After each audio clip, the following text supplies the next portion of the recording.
Muy buenas tardes, bienvenidas a todas y a todos. Bienvenidos a la Casa de la Provincia, la Diputación Provincial de Albacete y a esta conferencia que con todo el interés, con todo el cuidado, la importancia y el mimo han preparado desde el Servicio de Archivo y Gestión Documental de esta Diputación.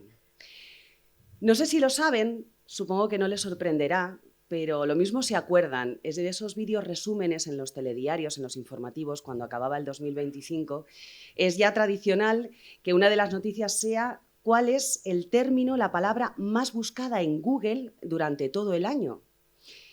Y no les va a sorprender, como les digo, si esa palabra era inteligencia artificial. Pero no solamente inteligencia artificial fue la palabra más buscada por los españoles y las españolas en el 2025. También hay otra búsqueda en Google que se hace media y se da como dato al final de cada año y es no solamente la palabra, sino el término, la acción o la duda que buscan más personas. Y la acción que buscamos todos durante el año pasado, más en común, fue cómo hacer fotos con IA. La IA se ha colado en nuestras vidas, yo creo que para el resto de los ciudadanos, para los expertos un poquito antes, pero para el resto de los ciudadanos sobre todo, mayoritariamente en este 2025. Creo que casi todos en un primer momento, cuando empezamos a escuchar y a conocer el término IA, inteligencia artificial, yo creo que nos vinieron películas fatalistas a la cabeza, catastróficas, las máquinas podrán encima de los seres humanos, empezarán a ser más inteligentes con poco que nosotros. Ahora ya parece ser que ese pensamiento ha ido cambiando, pero aún así el debate está, como comentaba con el ponente hace unos minutos, es el principal debate que está en la calle, el más candente y el que más dudas nos hace surgir a todos y a todas. ¿Cuáles son los límites éticos de la utilización de la IA? Es cierto que va a destruir, aunque la palabra sea demasiado fuerte, puestos de trabajo.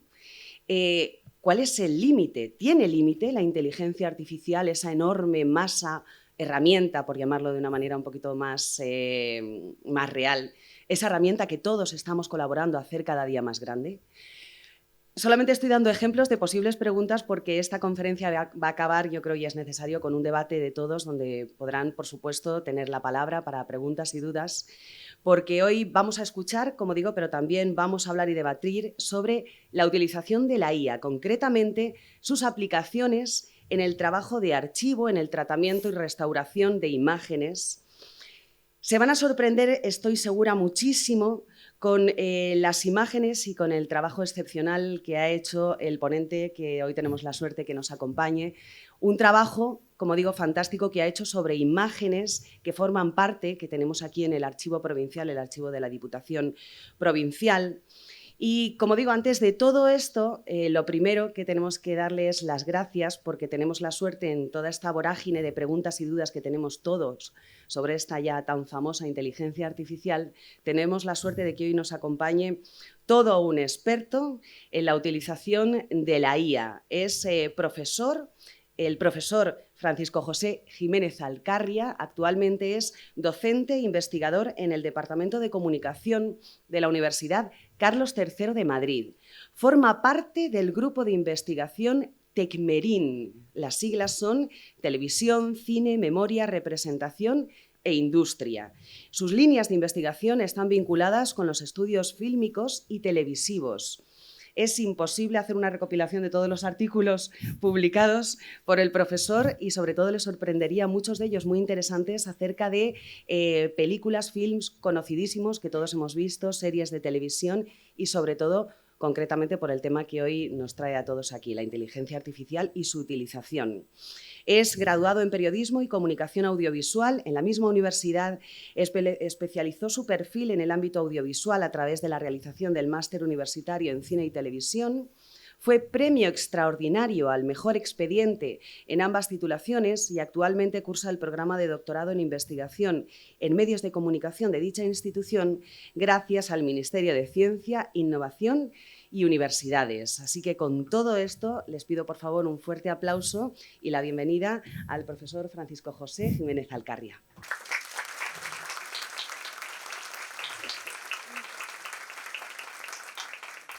Pues muchísimas gracias, Raquel, por la fantástica presentación. En primer lugar, agradecer a la Diputación Provincial de Albacete y, por supuesto, a Carmela Sainz de Baranda y a Clara también por toda la gestión y coordinación de esta actividad, al Servicio de Documentación y Archivo de la Diputación por toda la ayuda que nos ha brindado también. Y en realidad, conforme me presentaba Raquel, yo pensaba... ser experto en IA, la palabra. Es muy complicado. Yo creo que todos somos expertos en IA porque la IA está entre nosotros y aunque no lo queramos, la utilizamos diariamente todo el rato, ¿no? Desde cuando le preguntamos algo al teléfono hasta cuando queremos generar una imagen, un vídeo o lo que nos trae hoy aquí, que es una aplicación un poquito más específica, que es la restauración y el tratamiento de imágenes. Por eso creo que es un tema especialmente complicado y por explicaros un poco el contexto de toda esta investigación, al final se trata desde universidad y desde tantos otros sitios, pero desde universidad y desde comunicación audiovisual estamos intentando arrojar luz sobre los flujos de trabajo en torno a la IA y sus aplicaciones en la creación audiovisual, pero también en este otro tipo de aplicaciones como son la restauración y el tratamiento de imágenes. Voy a hacer una descripción muy breve de cuál va a ser, digamos, la distribución de la ponencia. Os prometo que no va a ser nada excesivamente técnico. Lo único que quiero es que tanto vosotros y vosotras como yo compartamos un mínimo marco conceptual para poder entender lo que luego vamos a aplicar al fondo fotográfico del archivo de la Diputación, donde vamos a ver espacios, vamos a ver personajes muy conocidos aquí en Albacete y yo creo que va a tener interés para todos ustedes. Muchísimas gracias a todos los que habéis tenido a bien venir a este acto y muchísimas gracias por vuestra asistencia. Y luego tendremos un turno de discusión donde, por supuesto, tanto Raquel como yo os animaremos a que planteéis todas las dudas, todas las incógnitas, porque esa es otra característica de la IA, digamos, entre todos nosotros, o algo que compartimos todos, y es que hoy en día hay que decir que hay más preguntas que certezas, porque son unas tecnologías, un conjunto de tecnologías muy cambiantes y que de hoy para mañana, le decía justo a Raquel, puede que mañana, si me encargaran esta ponencia, mañana o el mes que viene, tuviera que cambiar la mitad de diapositivas en cuanto a herramientas.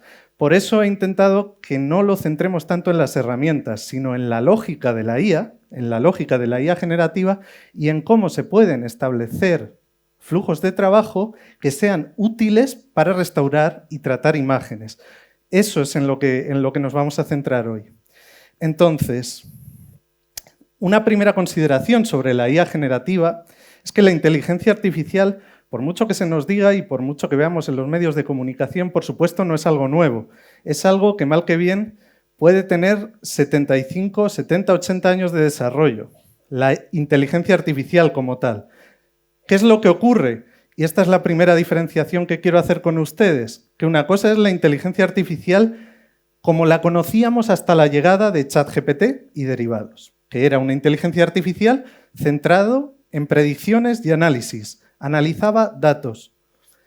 La inteligencia artificial generativa, ahora cuando le preguntamos al teléfono y nos lanza una respuesta, nos cuenta algo nuevo. Por lo tanto, la IA generativa se caracteriza porque ya no solo analiza datos, sino que está entrenada de una determinada manera y genera datos. ¿Qué datos?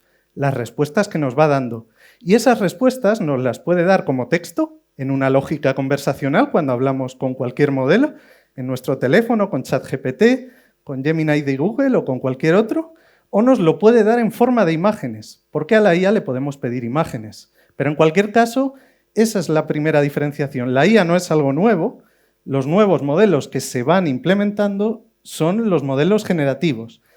Y yo voy a hablar de algo muy específico que no tenemos que saber tampoco qué es, pero es bueno entender su lógica, porque eso determina el estilo visual de las imágenes que genera, y por eso lo tenemos que conocer, que son los modelos de difusión.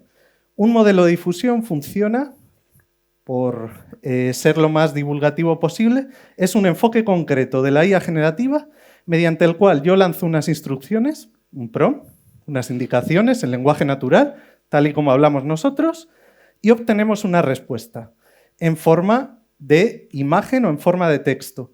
Y el modelo de difusión es esa base de datos entrenada con miles de imágenes que el programa, que la herramienta tiene a su disposición.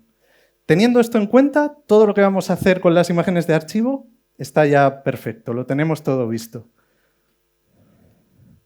Creo que me he alejado mucho del ordenador. Ahí estamos. Entonces, es mucho más sencillo de lo que parece cómo funciona la generación y edición de imágenes con IA.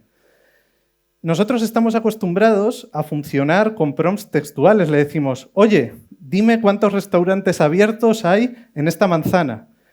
Lo interesante en el ámbito audiovisual y lo que es más interesante en aquellos que estudiamos cuestiones en la comunicación audiovisual es que también podemos hacer un prompt que sea una imagen. Es decir, yo puedo hacer un dibujo o puedo introducir una serie de dibujos míos que he hecho yo de manera artesanal y querer generar una imagen derivada de esos dibujos. Pero mi prompt va a ser el texto y mis dibujos. Dos cosas. Y eso es mío, no lo hace la IA. Por eso vamos a ver también hasta qué punto es todo automatizado y hasta qué punto podemos controlar la IA. Lo que pasa es que para controlar la IA, como creadores, como personal de archivo, tenemos que entender su lenguaje y tenemos que hablarle en su idioma. Eso es lo más complicado del asunto, en realidad. Por lo tanto, una vez introducimos un texto, no me meto ahora en imágenes, cada texto se introduce en una base de datos de miles de imágenes. Entonces, cada palabra de ese texto se asocia con imágenes con las que ha sido entrenada la IA. Y el resultado, al final, es este, una imagen o un vídeo. Ahora, ¿qué es un prompt? Lo que hemos hablado son las instrucciones que metemos en las herramientas. Instrucciones que siempre son escritas en lenguaje natural, porque la IA está entrenada para convertir ese lenguaje natural que utilizamos nosotros a lenguaje matemático y a partir de ahí empezar a generar imágenes.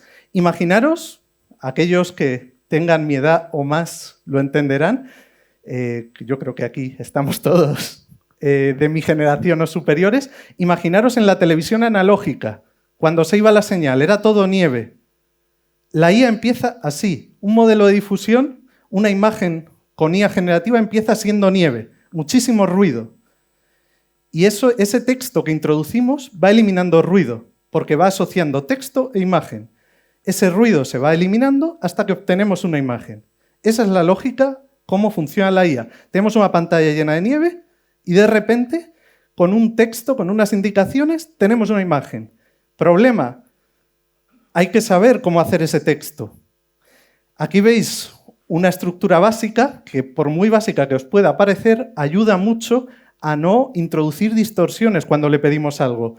Si damos un sujeto, una descripción y un contexto, y en el caso de imágenes un estilo visual, queremos una imagen fotorrealista, queremos una imagen cinemática. Si trabajamos con una imagen cinemática, a diferencia de la fotorrealista, es una estética que pudierais ver en un videojuego o en una película de animación 3D, ¿vale? Por poneros este caso. Entonces, cuanto más precisos seamos, mejor. Ahora, ¿quiere decir eso que cuanto más largo sea el texto que introduzcáis, vais a obtener un resultado más refinado o más asemejado a lo que queréis de la IA? No, porque también introducís mucho ruido. Eso lo hacemos siempre, es una cosa que hacemos sin pensar demasiado. Porque cuando hablamos, introducimos redundancias y cada una de esas redundancias despista o confunde a la IA. Por ejemplo, uno de los modelos de difusión más utilizados, que es el de la suite de Adobe. Adobe, si no lo conocen, es un conjunto de programas que lleva muchísimos años en circulación y que se utiliza para editar vídeos, para editar fotografías. No es nada nuevo, lleva muchísimos años. Adobe, a la hora de integrar un modelo generativo, te dice, cuidado, si empleas más de 175 palabras, puede que no sirva para nada lo que estás escribiendo. Y por lo tanto, la imagen que va a salir de ahí es muy disparatada. Es muy disparatada. y no va a servir para nada a los intereses que tú has introducido. Por eso muchas veces dice, a mí la IA no me funciona, a mí todas las imágenes, todos los vídeos que obtengo son malos o no tienen calidad. Eso muchas veces es culpa de cómo nosotros configuramos el paso previo a obtener la imagen. Y como ponemos aquí, en realidad entender el entrenamiento de la IA es tan básico como comprender que las miles de millones de imágenes que pueden, tampoco miles de millones, cientos de miles de imágenes que lleva un modelo en su entrenamiento, se asocian a una serie de categorías que a su vez se asocian con el texto que tú has metido. El resultado, una imagen completa. Ahora vamos a ir aplicando todo un poco más a la parte visual, que creo que es la más interesante. A ver. Vale. Estos son algunas de las herramientas, algunos de los programas más utilizados. Probablemente el que más conocéis sea el de Google. Tenemos también el de Adobe y otros programas un poquito más avanzados o herramientas un poquito más avanzadas que sí que requieren conocimientos básicos de programación. Y aquí diréis, y esta es una cuestión que me gustaría introducir y sobre la que luego también discutiremos con Raquel. OpenAI, digamos, la entidad desarrolladora de ChatGPT, desarrolló su propio modelo de generación de imágenes y vídeos para aplicación profesional. Se llamaba Sora. El nombre no es importante. Lo importante es que firmó un acuerdo millonario con Disney, el gigante del entretenimiento, para desarrollar, digamos, modelos específicos que Disney pudiera aplicar en sus flujos de trabajo para cine y televisión. Cuestión. Esta entidad desarrolladora estadounidense en un cierto momento hace balance y dice, ¿hace balance? Hablo de la semana pasada o la semana anterior. No me está saliendo rentable. Este es uno de los problemas. Los modelos de difusión y la generación de imágenes con IA es computacionalmente muy compleja. Hablo del tema informático. Eso a nosotros no nos importa, pero a la gente que se dedica a desarrollarlo sí y mucho. Con lo cual, los creadores de ChatGPT, los creadores de la primera IA generativa que todos empezamos a utilizar, han decidido discontinuar este modelo. Y por lo tanto, el acuerdo con Disney se ha ido al garete. Cuestión, o lo que subyace de un evento como este, que realmente no sabemos cuál va a ser la dirección y que, por supuesto, el poder lo tienen los desarrolladores y las aplicaciones que estos hagan. ¿Qué es lo que vamos a ver ahora? Con lo que hay, cómo se pueden establecer flujos de trabajo que podamos implementar esté quien esté. Es decir, esté la entidad, esté el modelo que esté en el mercado, cómo podemos utilizar la lógica de la IA para nosotros, para aplicaciones de restauración y tratamiento de imágenes.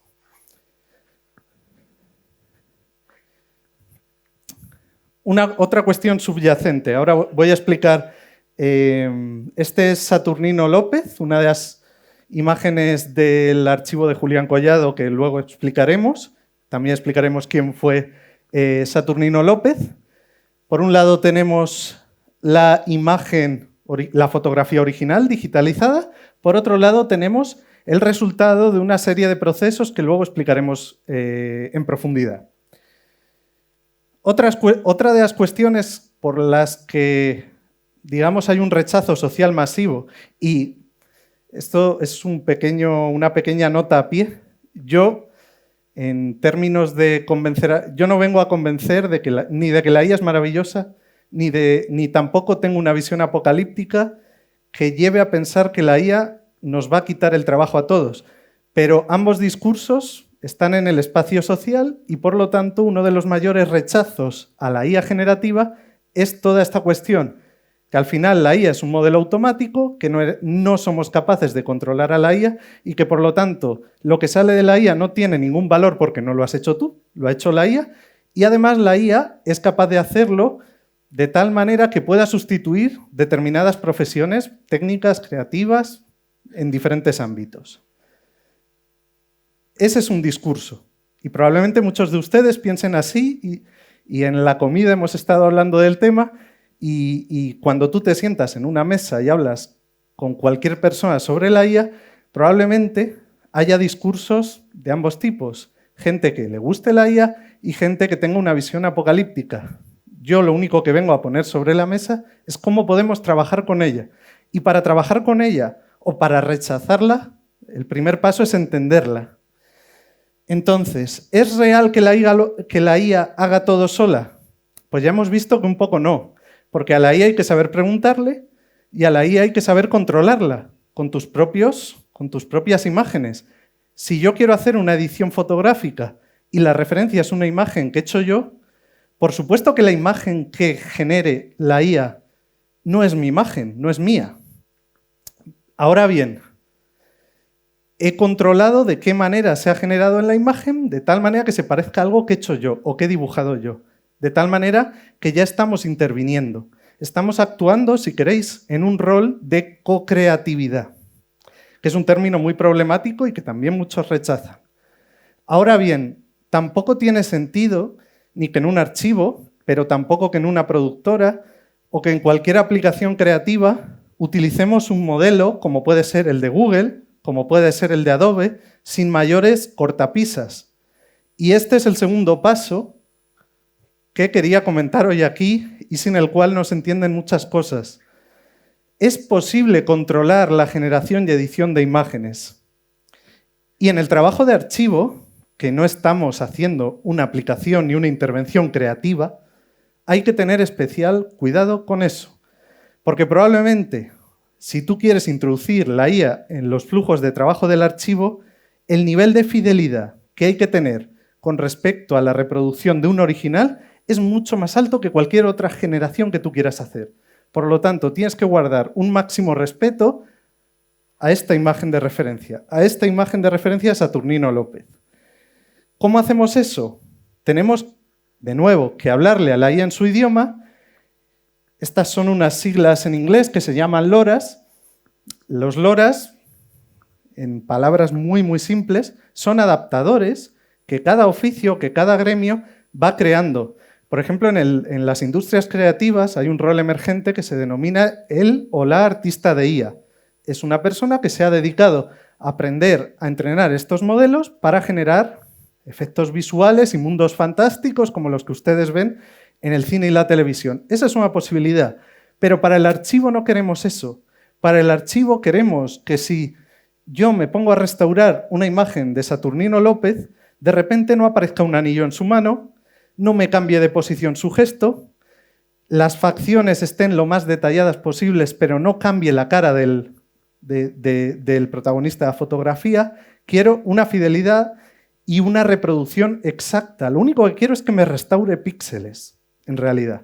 Pues eso hay que entrenarlo y eso hay que controlarlo. Y con los adaptadores es posible, y cada vez hay más gente que hace adaptadores personalizados, es posible coger cualquier modelo que se ha entrenado con miles de imágenes y llevarlo a tu terreno, y llevarlo a la aplicación que tú quieres. Y eso lo hacen profesionales y gente que se dedica a ello en todos los sectores. En España todavía es muy emergente, pero podéis encontrar ya varias aplicaciones que se han hecho con relativo éxito y que parece que va a seguir por ese camino. Y ahora sí, yo creo que lo siguiente. Vale. Cuestión. Dejamos la panorámica general de la IA y ahora vamos a ver, os voy a explicar qué vais a ver en las distintas fotografías del archivo de la Diputación Provincial que os vamos a proyectar. El primer paso, y esto no me cansaré de decirlo, me da igual que sea un archivo, que seamos cualquiera de nosotros jugando con la IA en nuestra casa. Si queremos restaurar y tratar una imagen, tenemos que hacer una digitalización previa con la mayor calidad posible. Cuanta menos resolución le das a la IA, más píxeles se inventa la IA, por lo tanto, más artefactos, más distorsiones y más elementos visuales que no quieres. Ahí es cuando empiezan a introducir anillos o manos con 6 dedos, bueno, todo lo que habéis podido ver a lo mejor en redes sociales de imágenes con IA. Si las imágenes no están bien digitalizadas, si las fotografías no están bien digitalizadas, es muy difícil que la IA generativa reproduzca con fidelidad, probablemente lo restaurará y probablemente tendréis una imagen en altísima definición, pero va a haber muchísimo ruido y va a haber muchísimos elementos que va a ser muy complicado de eliminar, ¿vale? Por lo tanto, el primer paso para restaurar imágenes, para restaurar fotografías antiguas y algunas de ellas que estén dañadas, es una buena digitalización. Sin ese escaneado, hay muchas maneras de digitalizar archivos hoy en día, pero lo que quiero decir es que si queremos hacer una intervención seria y una restauración seria, no podemos digitalizar archivos como puedo hacer a lo mejor yo en mi casa sin que eso vaya a tener ningún tipo de trascendencia. Eso hay que utilizar una serie de escáneres que te den una resolución suficiente, ¿vale? A mayor nivel de detalle, mayor fidelidad en la aplicación generativa. En este caso, hemos tenido bastante suerte, y en este sentido lo comentaba con la gente del archivo de la Diputación, que la mayoría de imágenes tenían una resolución muy aceptable para trabajar con ellas. Por lo tanto, vais a ver que los resultados son relativamente aceptables, con una serie de distorsiones que luego explicaremos. Si veis, no es una única etapa la aplicación de IA. Lo suyo, cuando tienes una imagen que quieres restaurar, es hacer como cualquier otra fotografía que editamos o restauramos en casa, incluso con nuestro archivo familiar. Lo introducimos en una herramienta, en un programa, en un software de edición fotográfica. El más popular del mundo es Photoshop, uno de los más populares del mundo hoy en día es Photoshop. Por eso he puesto ese ejemplo. Y hago una corrección de color, que para aquellos que sepáis algo de fotografía, si las fotografías son en blanco y negro, pues intento arreglar el contraste de forma manual, yo como editor. Una vez que esa fotografía la tengo más o menos solucionada, en términos, ya digo, hasta aquí no hay nada de IA, simplemente sentido común y aplicar una serie de efectos en Photoshop, es donde empiezo con la restauración. Para ello utilizo, tiene un nombre un poco rimbombante, pero en realidad es bastante sencillito, los neural filters, que son filtros neurales. ¿Por qué se llaman filtros neurales? Porque utilizan IA generativa para automatizar tareas muy concretas, muy concretas. Tareas muy concretas que respetan al máximo la fotografía de origen. Por lo tanto, yo con esta primera aplicación puedo reducir arañazos y ruido, luego lo veremos, y mejorar la nitidez en facciones de rostros. Pero nunca me va a introducir elementos que no existían. Es una aplicación muy suave que respeta al máximo el original. Por lo tanto, en fotografías que estén bien, en fotografías que no estén muy dañadas, probablemente si nos quedamos aquí, la fotografía quedará bien y no habrá más problema y no habrá que aplicar un modelo generativo como tal. Ahora bien, muchas veces, y con las fotografías de aquí lo vamos a ver, cuando eliminamos los rasguños, seguimos teniendo problemas de nitidez, seguimos teniendo arañazos que ha sido imposible de detectar y tenemos que recurrir a un relleno generativo. Un relleno generativo, para que ustedes me entiendan, es que yo tengo una fotografía de este auditorio, de este salón de actos, y selecciono esa silla, que imagínense, está en una fotografía, hay un velado, es una parte quemada de la imagen, y le digo, quiero que esto me lo restaures, teniendo en cuenta la silla de al lado y la otra silla al lado, mi izquierda y mi derecha. Entonces se genera algo nuevo que es una silla restaurada y la fotografía en su totalidad quedaría restaurada. Pero aquí estoy creando píxeles nuevos, estoy creando información nueva y no sabemos si esa butaca era así o no al 100%. Puede que esa butaca tuviera una mancha, pero lo que me va a hacer es una butaca como la de al lado. Esa es la lógica de la IA. Por eso digo que hay que extremar la precaución y tener mucho cuidado cuando trabajamos con el archivo. Ahora bien, ¿cuándo es necesario aplicar un modelo de difusión? ¿Cuándo es necesario aplicar un relleno generativo? Cuando hay una parte de la fotografía que no existe. Cuando es una fotografía antigua que ha llegado a tal estado de degradación que es imposible de restaurar con procedimientos más habituales o menos generativos, o menos intervencionistas. Vamos a decir intervencionistas. Es decir, que siempre hay que equilibrar y hay que ponderar la fidelidad al original y el trabajo de que la imagen quede restaurada, ¿no? Ahora vamos a aplicar todo esto que hemos visto, por supuesto, esto también es muy curioso, en los dos estadios de desarrollo o de edición, tú puedes colorear una imagen en blanco y negro, que no es ni más ni menos que, como hemos estado hablando, la IA está entrenada con muchos árboles. Entonces, si ve que tú subes una imagen en blanco y negro con un árbol, te colorea el árbol de verde, por poneros un ejemplo muy tonto. Donde detecta el cielo, te lo colorea de azul. Ese día podía estar nublado, pero te lo va a colorear de azul, por defecto. Eso es importante saberlo también. Y a partir de aquí se genera todo lo que os podáis imaginar, que es lo interesante, y para lo que vamos a aplicar el flujo de trabajo a las fotografías de la fototeca del Servicio de Gestión y Documentación de Archivo de la Diputación. Bueno, pues muchas gracias por esta primera parte, profesor. Y aquí, para dar paso a esta segunda parte, simplemente un inciso. Y es que este trabajo que ha hecho que ha hecho Francisco Jiménez Alcarria, lo ha hecho sobre 6 fotografías del archivo del fotógrafo Julián Collado, que pertenece aquí a la Diputación Provincial, y también sobre 2 fotografías de la Casa de la Misericordia. Este trabajo que vamos a ver ahora a continuación, que nos va a explicar todo el que ha hecho sobre estas fotografías, se puede hacer porque se han conservado estas fotografías. Y aquí viene este inciso y esta pequeña presentación, esta pequeña intervención, y es la enorme importancia de conservar todos nuestros recuerdos y nuestro legado a través de nuestros archivos. Esa es la labor de los guardianes de la memoria, como está muy bien llamarles, y como llama siempre Alejandro, el jefe de servicio de nuestro archivo. Y es un nombre que lo resume muy bien. Son los guardianes de nuestra memoria. Gracias a las cesiones, a las donaciones, a las compras también, que todo eso va a parar a nuestros archivos, se pueden conseguir fotografías como esta. Podemos saber y haber llegado a donde estamos hoy en día, saber de dónde venimos y sobre todo dejarle el mejor legado que podemos dejarle a los que vendrán, y es saber de dónde vienen para poder seguir andando, si no, no es posible seguir andando. Así que ahora vamos a ver ese trabajo práctico sobre 6 fotografías de este archivo de Julián Collado y 2 de la Casa de la Misericordia, y casi Fran nos va a llevar de la mano y nos va a meter dentro de la Casa de la Misericordia, en una antigua plaza de Gabriel Lodares y muchos más sitios de Albacete.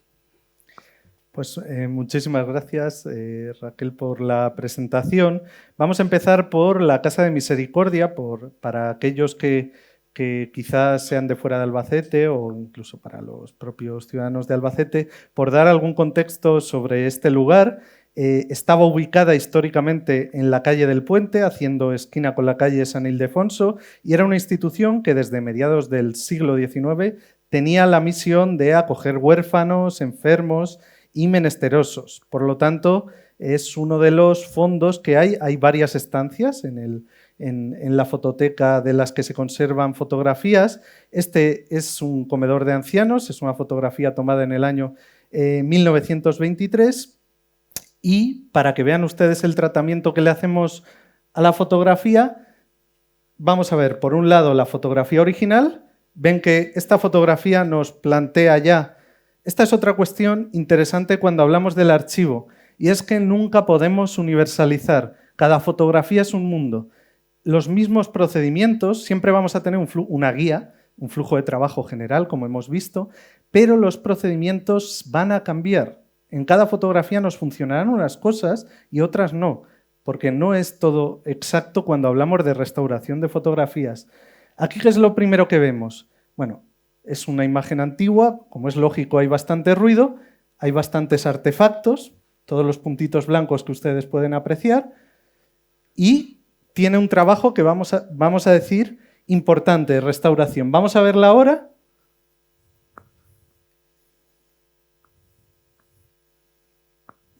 Creo.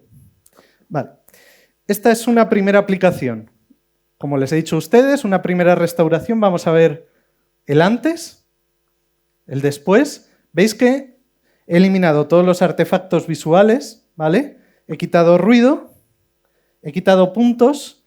Primer problema de aplicar IA generativa en la restauración, incluso con estos primeros filtros neurales en Photoshop. Ven ustedes que aquí empieza mi mesa, pero que llegamos aquí me he quedado sin mesa. Es decir, hay una parte de la imagen que en esa restauración de rasguños se ha eliminado. la ha detectado, esa parte más blanquecina de la mesa, como un rasguño y la ha eliminado de la imagen. Por lo tanto, cuando llegamos a este estadio en el flujo de trabajo hay que pararse y volver atrás. Ventaja de utilizar una herramienta concreta y un filtro neural concreto, que es una edición no destructiva. Es decir, que yo puedo volver atrás y empezar de otra manera. Por lo tanto, aquí lo que optamos finalmente es por... Voy a poner allí mejor, pues si no. Eliminar los rasguños, dejar los rasguños y eliminar el ruido solamente. Ahora lo van a ver. ¿Veis? Dejo los rasguños, pero quito todo ese ruido que rodea la imagen. Aquí quito los rasguños, pero me he llevado un trozo de mesa. Por lo tanto, no me sirve para nada. Por lo tanto, de este programa, ese primer estadio de los filtros neurales, me lo voy a llevar a la IA generativa, a un relleno generativo, a que se invente píxeles. Pero le voy a dejar los rasguños, porque si quito los rasguños me llevo un trozo de mesa y eso no lo puedo cambiar. Ahora me lo llevo al relleno generativo. Ven ustedes, aquí es el cambio grande, porque aquí sí que hemos generado píxeles. El antes y el después. Ven que ha quedado una imagen perfectamente nítida en blanco y negro, conservando la práctica totalidad de los elementos. Vamos un paso más allá. La coloreamos. Y este es el resultado de la imagen coloreada. Es decir, a través de entender qué elementos, mesas, sillas, jarras, tazas y qué color pueden tener esos elementos, se procesa y llegamos a este resultado final donde no tenemos ni rasguños, ni ruido, ni artefactos y podemos decir que es una restauración que incluso en términos de reflejo conserva, en buena medida es una reproducción bastante exacta del original. Vamos a hacer algo ahora un poquito distinto y le vamos a decir en blanco y negro, a partir de la imagen restaurada, vamos a hacer un pequeño traveling, vamos a hacer un pequeño barrido con la cámara, como si estuviéramos rodando una película, y vamos a convertir esto en un vídeo generativo, pero siempre partiendo de esta imagen. Este es mi prompt visual. Vamos a verlo.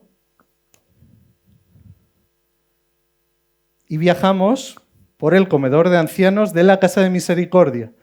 Ahora, probablemente, en términos audiovisuales, esta es la reproducción más exacta de un vídeo a partir de una imagen. Pero ¿qué se puede hacer o qué posibilitan estos programas? Y precisamente me gusta llevar al extremo estos ejemplos para que luego podamos discutir y que para que ustedes entiendan lo que ocurre cuando amplificamos los usos de esta tecnología. Porque yo puedo decir, vale, esta imagen, evidentemente, la imagen original no está en alta definición, el vídeo no está en alta definición, pero conserva o reproduce bien los detalles del original, teniendo en cuenta que el original es lo que es. Pero quiero este vídeo en alta definición. Se lo dices a la IA y la IA te lo hace. Vamos a verlo. Pero fíjense en la reproducción de este vídeo.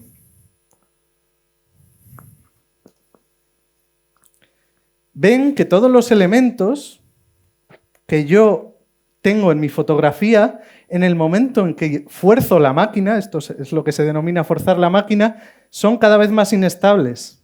Es decir, que por supuesto que la resolución de mi imagen ha aumentado, pero toda la difusión de esta parte de la imagen son elementos inestables precisamente porque le estoy diciendo, invéntate información que no está y sube la calidad de esta imagen que no la tiene. Pero vamos un paso más allá con el tema del 4K, muchísimo más que en alta definición. Y fíjense en la silla del final. A veces tiene en esta parte, a veces la tiene y a veces no. Esto es lo que ocurre muchas veces cuando de una imagen muy pobre o de una imagen con una calidad muy pobre intentamos llevarla al extremo. ¿Lo hace? Sí, pero tiene sus singularidades. Y esta es uno de los primeros ejemplos. El siguiente ejemplo es bastante sencillo, pero me sirve para que se fijen en un componente visual. Aquí tenemos que entrenar un poco la vista. Este era el dormitorio, porque en la Casa de Misericordia acogía gente enferma, y este es un dormitorio que habitualmente se empleaba para aquellas personas que padecían demencia y dormían aquí. El análisis visual que podemos hacer esta es la fotografía original. Ven ustedes que seguimos teniendo ruidos, seguimos teniendo artefactos, seguimos teniendo rasguños, arañazos que vamos a poder eliminar, pero fíjense en que la textura de las sábanas es bastante nítida, ¿vale? Y ahora les diré otra cosa. Para yo recuperar el resto de la imagen y dejarla equilibrada en términos de calidad, quizá tengo que renunciar a esto. Vamos a ir viéndolo, pero les pido que se fijen en esta parte, en la parte de la cama que tenemos en este primer plano. Esta es la primera restauración. De nuevo ven que hay un cambio, ¿vale? He eliminado rasguños, he quitado ruido y he dejado un color, siendo el blanco y negro más aproximado, he aumentado un poquito la nitidez. Vamos a meterle un relleno generativo. Ven ustedes todo el rato cómo me voy quedando sin textura. Y de nuevo con el coloreado. Me ha coloreado, el dormitorio. Pero estoy perdiendo detalles y estoy perdiendo texturas en partes de la imagen que puede que a nivel de archivo, que puede que a nivel de reproducción no sean tan valiosos como tener la totalidad de la estancia digitalizada, coloreada, restaurada y en una calidad muy aceptable. Pero ganamos por unos sitios y perdemos por otros. Vamos ahora con... Si no cambio desde aquí. Vale. Esta es la Plaza Gabriel Lodares.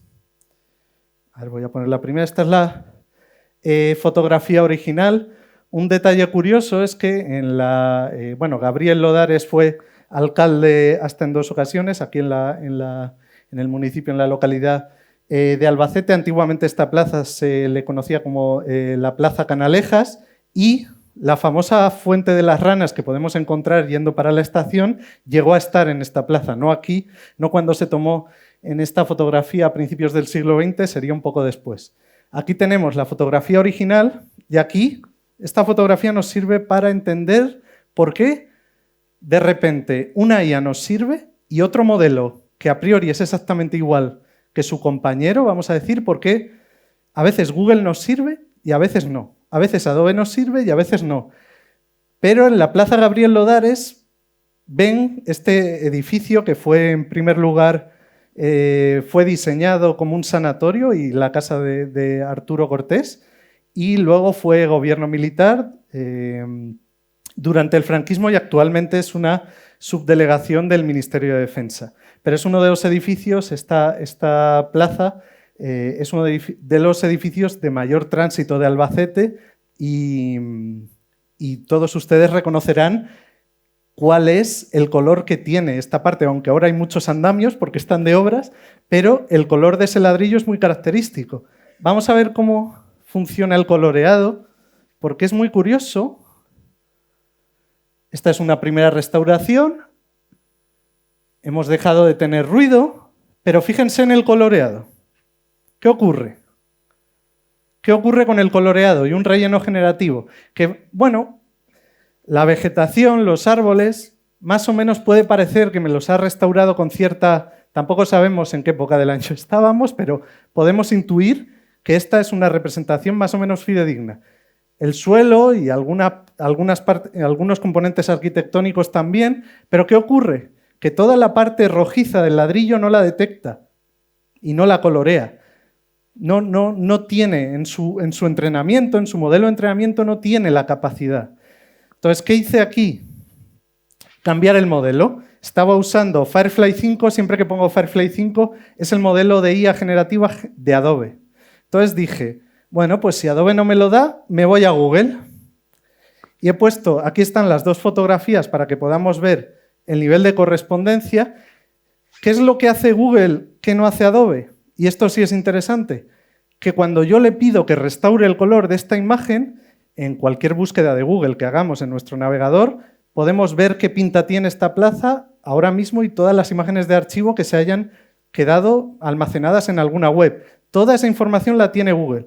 Por lo tanto, Google compara lo que yo le he pedido que coloree, por supuesto, en el prompt textual, en las instrucciones de texto, yo le digo qué es esta plaza y que tiene que restaurarla de manera fidedigna con lo que fue esa plaza, y así es como consigo que el color real o hacer una reproducción fidedigna de la plaza tal y como estaba en su origen. Y aquí ven la diferencia de, esta es la fotografía de antes, que he dejado un trocito para que puedan ver el coloreado de antes y el coloreado de ahora. No tiene nada que ver.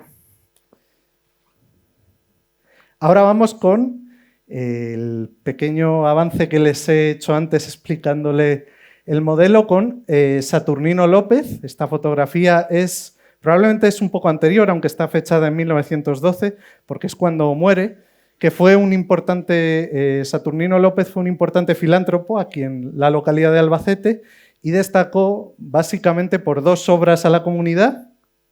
Una de ellas, bueno, recibió una herencia familiar muy cuantiosa y se dedicó a varias obras sociales y de caridad, pero una de las más fundamentales es que ayudó a llevar el agua potable a la ciudad de Albacete, porque había unos terrenos muy cercanos a un manantial que necesitaban para hacer toda la operación técnica de llevar el agua a la gente de Albacete y donó estos terrenos para que se pudiera llevar el agua a las casas y luego, por otro lado, fundó un grupo escolar para mejorar la alfabetización en Albacete, que no sé si ustedes lo recuerdan o lo ubican, estaba en el paseo de la feria. Entonces, es un personaje, vamos a decir, ilustre, con varias aportaciones, y esta yo diría la única, puede que haya alguna más, pero es una de las poquitas fotografías, concretamente es del archivo de Julián Collado, es de las pocas fotografías que se conservan.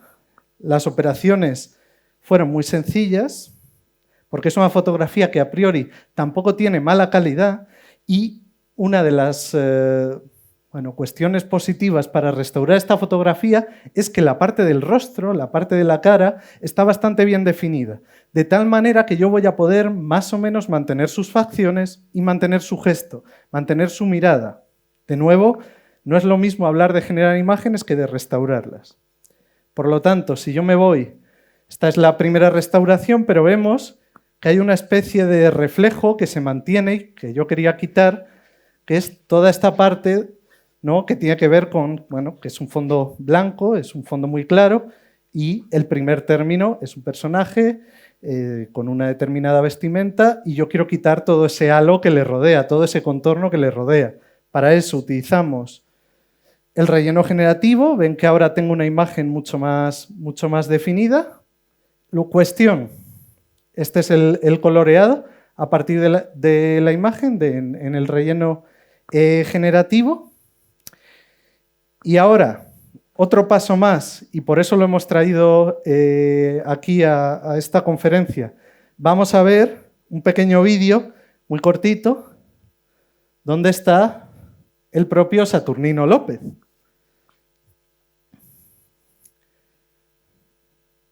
Tendremos tiempo luego para analizar qué piensan de esta aplicación, porque este es otro de los grandes debates que suscita el uso de la IA generativa en este tipo de aplicaciones, y es, si de una fotografía puedo sacar un vídeo generativo y poner a un personaje histórico a hablar o a contarnos cosas, probablemente eso o ese uso sea limitado en términos de que estamos hablando de imágenes de archivo, pero también este tipo de vídeos puede servir para hablar o para difundir de otra manera y llegar también a nuevos públicos el archivo y el patrimonio documental fotográfico de un sitio como puede ser la Diputación de Albacete.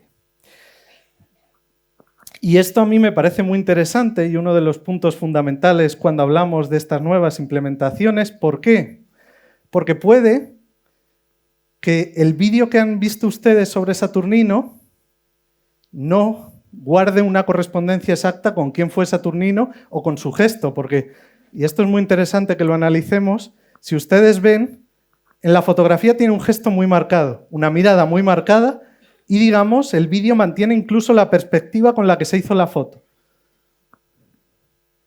Nosotros cuando hablamos y cuando nos movemos, no mantenemos todo el rato el mismo gesto, Además, ven ustedes que la fotografía es fácil, y también la he sacado así por este motivo, es fácil detectar que es una fotografía generada por IA, porque ni siquiera es fotorrealista, sino que exagera mucho los rasgos, exagera mucho las facciones y las texturas faciales, probablemente mucho más que las facciones y las texturas faciales reales de Saturnino, pero esta aplicación generativa nos puede servir para difundir nuevo contenido sobre quién fue Saturnino y para hacer piezas que lleguen a redes sociales donde el pueblo de la ciudad de Albacete y públicos a los que el archivo con sus métodos de difusión convencionales no llega o puede no llegar, tenga una repercusión y haya más gente que conozca quién fue Saturnino López. Y por lo tanto, es una aplicación con la que podemos poner en valor nuestro patrimonio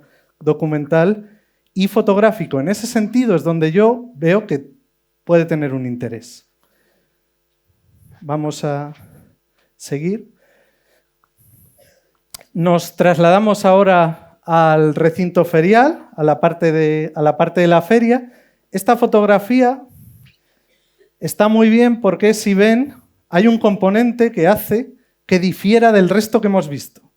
Que en esta fotografía hay claramente, eso es una huella, y partes que están quemadas, partes que hay que restaurar completamente, partes que aquí no existen desde un punto de vista visual y fotográfico. Tenemos alguna información, pero toda esta parte hay que reconstruirla y toda esta parte hay que reconstruirla también.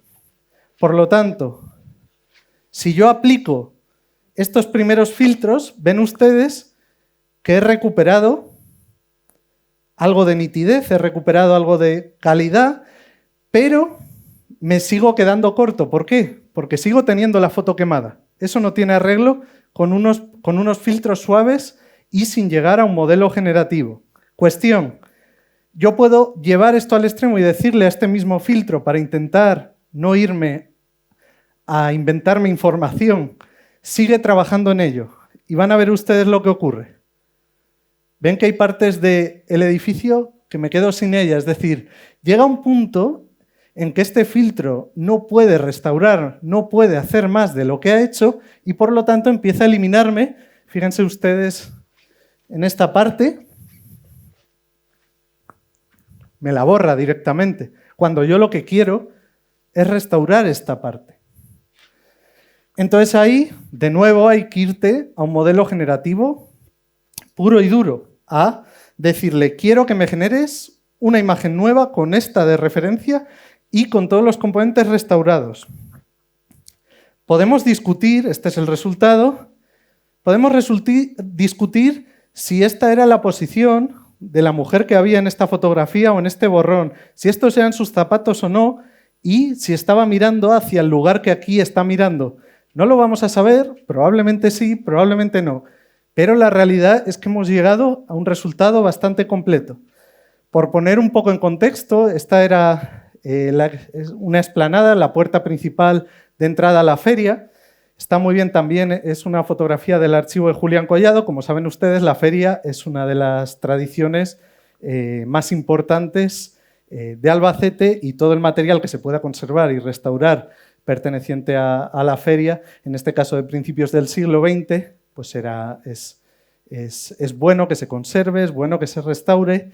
Y aquí, en esta explanada, había un mercado de ganadería, o se solía colocar un mercado de ganadería que popularmente se conocía como La Cuerda. Y por eso ven ustedes tanto ajetreo, ¿no? Vamos a seguir. Esto simplemente es ir un paso más allá y colorear.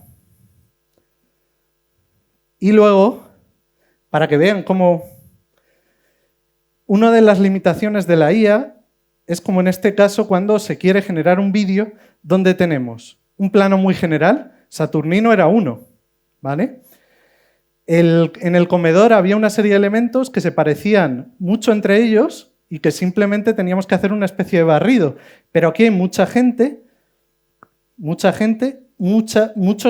pequeñas caras, muchas pequeñas figuras de las que no tenemos mucha información y por lo tanto, si tú quieres que la IA te reconstruya una tarde normal en la puerta principal de la feria a principios del siglo XX, este es el resultado. Fíjense en el caballo. Nos quedamos sin caballo, ¿no? Es una cosa. Vamos a volver a ponerlo. Al principio tenemos el caballo, va pasando la gente y nos quedamos prácticamente sin caballo. Cuestión, que nos quedemos sin caballo, que la gente vaya pasando y que se vean como una serie de espectros, ¿no?, casi fantasmagóricos que aparecen y desaparecen, no ha dejado de mantener una estructura básica y las partes, digamos, fijas, las partes estructurales de la feria, del espacio, de cómo era esa puerta principal de la feria, la seguimos teniendo. Y eso nos da también una serie de aplicaciones que no digo que sean definitivas, pero que pueden ser interesantes en términos de difusión de patrimonio fotográfico. Y seguimos ahora, esta vez me cambia solo, con la gota de leche, que es otro ejemplo que hemos querido traer. La gota de leche era una institución benéfica presidida por una junta de mujeres que tenía el objetivo, a principios, desde mediados del siglo XIX, de reducir la alta mortalidad infantil. Por lo tanto, había un espacio donde se ofrecía una sala de lactancia y también pues, se daba comida a las familias más desfavorecidas. ¿Por qué es importante? Porque la gota de leche, con diferentes nombres, pues, se ha ido manteniendo hasta prácticamente nuestros días, ya digo, con diferentes nombres y estructuras, pero en términos de restauración nos trae otro debate ético y aquí quiero que se fijen en las caras. Aquí tenemos unos rostros, unas caras. El primer problema es que los sombreros nos juegan una mala pasada, porque en realidad todo está plagado de sombras. Sombras que luego les adelanto que la IA va a interpretar un poco regular, pero vamos a conseguir hacer cosas. Solo quiero que se fijen en los rostros, en el gesto, en las facciones. Vamos a ir viendo cómo evoluciona esta fotografía. Vamos a hacer un pequeño... Aquí ya he aplicado directamente todos los procesos, ¿vale? He aplicado tanto un primer filtro de restauración como un relleno generativo para quedarme con la imagen. Ven que hay muchísima diferencia porque todo lo que me creaba ruido, pues ya no está. Pero fíjense en las caras. Esta cara y esta cara hay gente que mira distinto, ¿verdad? Fíjense sobre todo en esta niña y esta señora. Es verdad que la imagen tiene poca definición, pero cuando tenemos que reconstruir un rostro y tenemos que reconstruir una mirada y una dirección de la mirada, hay problemas. Esta niña no mira igual y esta señora tiene una cara que igual por estar en esta pantalla no se ve demasiado bien, pero la cara es un poco distinta a la original. Entonces, ese es otro de los riesgos que corremos, que en imágenes donde tenemos información muy parcial no seamos capaces de llegar a un nivel de reproducción que guarde fidelidad con los rostros originales. Aquí lo hemos coloreado y esta fotografía es del año 1916. Ven ustedes que ocurre lo mismo que en el resto de los casos.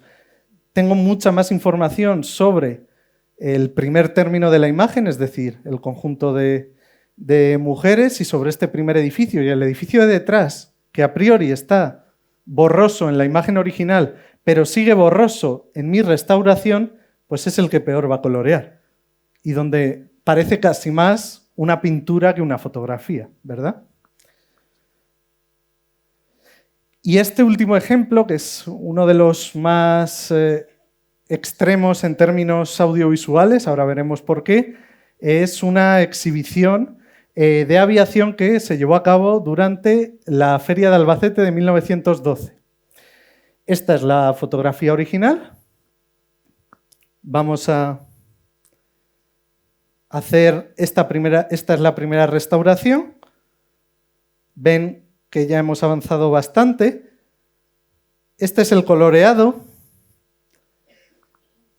Aquí hemos conseguido llegar a un estadio donde tanto los diferentes personajes, las diferentes personas que integran la fotografía, como el avión, como aquello que le rodea, de nuevo, con muy poquita resolución, porque la imagen no te da pistas realmente de si hay muchísima o poquísima gente de fondo, te puedes identificar que hay gente, pero tenemos una información muy parcial, llegamos a algo que no está mal y ahora pensamos, o una aplicación que se puede derivar.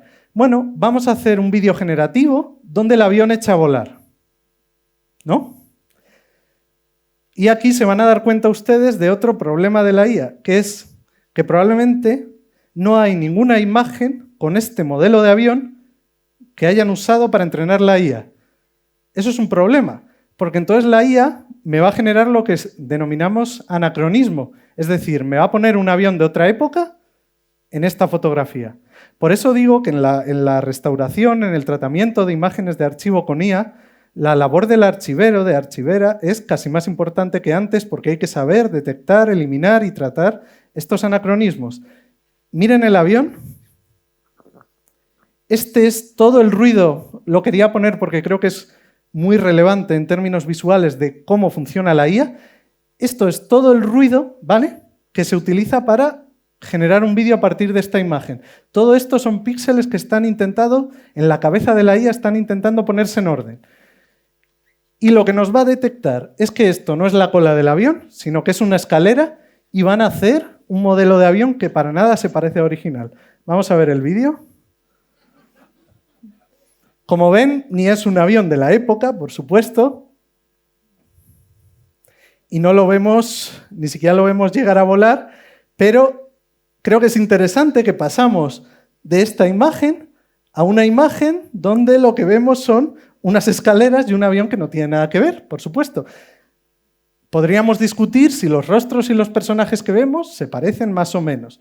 Este es un ejemplo muy extremo y que en términos de archivo puede ser muy poco útil, pero creo que es muy ilustrativo de realmente cómo piensa la IA y los límites o las reflexiones que tenemos que hacer antes de usarla y antes de ver cómo la integramos en nuestro flujo de trabajo. Y ahora, antes de abrir la discusión, algunas conclusiones que por mi parte, al menos del conjunto de imágenes que hemos visto y de la primera explicación inicial de qué es esto de la IA, de cómo se integra la IA, podemos sacar de esta charla es, por un lado, por supuesto, la IA tiene una enorme potencialidad para restaurar fotografías dañadas. Ustedes han podido ver que de fotografías que incluso tienen arañazos y problemas graves en términos de legibilidad, hemos llegado a una restauración que está bastante bien. Ahora bien, ¿cuál es la precisión de esa restauración? Esa es la gran limitación.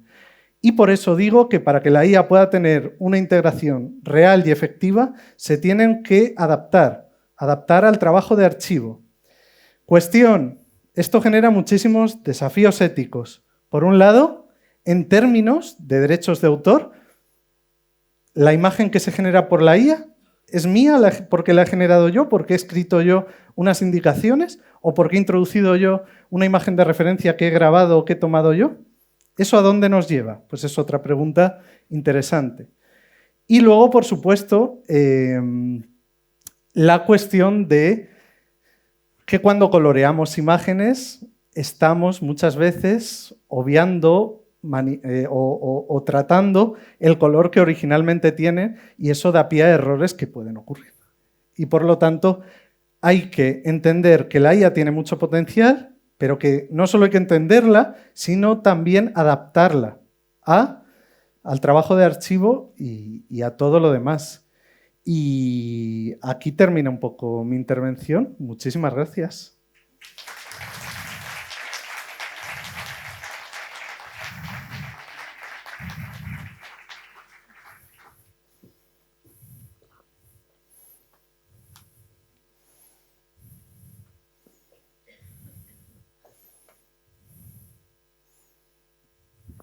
Bueno, muchísimas gracias. Yo creo que son muchas las dudas. Ahora es el momento en el que, como decíamos al principio, tenemos la posibilidad de abrir debate sobre todas estas preguntas que nos vienen a la cabeza. No sé si solamente me ha pasado a mí, pero con este, no quiero decir miedo, con este vértigo que a veces nos da la inteligencia artificial desde que hace un par de años nos acostumbramos a escucharla, me ha relajado bastante tu ponencia. ¿Hemos idealizado demasiado la inteligencia artificial? ¿Es posible que nos haya pasado como echando mucho la vista atrás? Recuerdo ese pavor que teníamos todos cuando llegó el efecto 2000, los ordenadores nos decían que se iban a parar, que no iban a dar la vuelta, no iban a cambiar de milenio. La oveja Dolly, la clonación de la oveja Dolly, tanto miedo que supuso, se van a clonar seres humanos y se van a crear ejércitos, y era otro debate que estaba en la calle. ¿Nos está pasando lo mismo con la IA? Bueno, es cierto que, y esto también yo creo que se habla mucho, porque la IA está en todas partes y se utiliza, desgraciadamente, no solo para aplicaciones que tienen que ver con la creatividad o que tienen que ver con archivo, con otro tipo de trabajos o con hablar con un modelo de estos en nuestro teléfono. También se utiliza con fines militares, es decir, está presente en todos los ámbitos del mundo. Y por lo tanto, todo el rato, y por eso también hay una parte de contextualizar y entender lo que es realmente la IA generativa, hay una parte de marketing donde parece que es una revolución o todo el rato nos están anunciando una gran revolución. Pero luego cuando bajas abajo, al menos ahora mismo abajo me refiero a la realidad y a la gente desarrollando su vida cotidiana, trabajando o en el cine con los efectos visuales, te das cuenta que los usos son muy ponderados y que al menos hoy por hoy no están sustituyendo ningún trabajo que antes existía y ahora se ha quedado, digamos, obsoleto, sino que muchos de ellos se están reconvirtiendo o están integrando nuevas herramientas. Pero lo que parece que es una revolución sin precedentes, que por supuesto tiene una dimensión nueva que tenemos que explorar, en la realidad, al menos en el día a día, es mucho más matizado todo. Aunque veamos esos grandes anuncios de que va a cambiar el mundo, como se decía que... Pero seguimos teniendo nosotros el poder, como decías. Sí, la agencia creativa. La cuestión también es esa, es que por un lado tenemos una herramienta y una herramienta que ha sido entrenada. Ahí hay que pensar también quién ha entrenado esa herramienta. Esa herramienta la ha entrenado con miles de imágenes un desarrollador ajeno a todos nosotros, con sus fines económicos, de todo tipo, comerciales, porque al final son todo empresas desarrolladoras, la mayoría de ellas estadounidenses. Es así. Bueno, y en China es verdad que también están invirtiendo bastante en este tipo de aplicaciones tecnológicas, pero al final nosotros cuando en nuestra vida entramos en contacto con estos modelos, lo que hacemos es preguntarle, hablamos con ellos, les decimos que queremos que nos den, pues no sé, desde una receta de comida hasta que nos generen una sinfonía, una canción con una letra que le damos nosotros, hasta que coja una fotografía nuestra y nos ponga tomando el sol en el Caribe.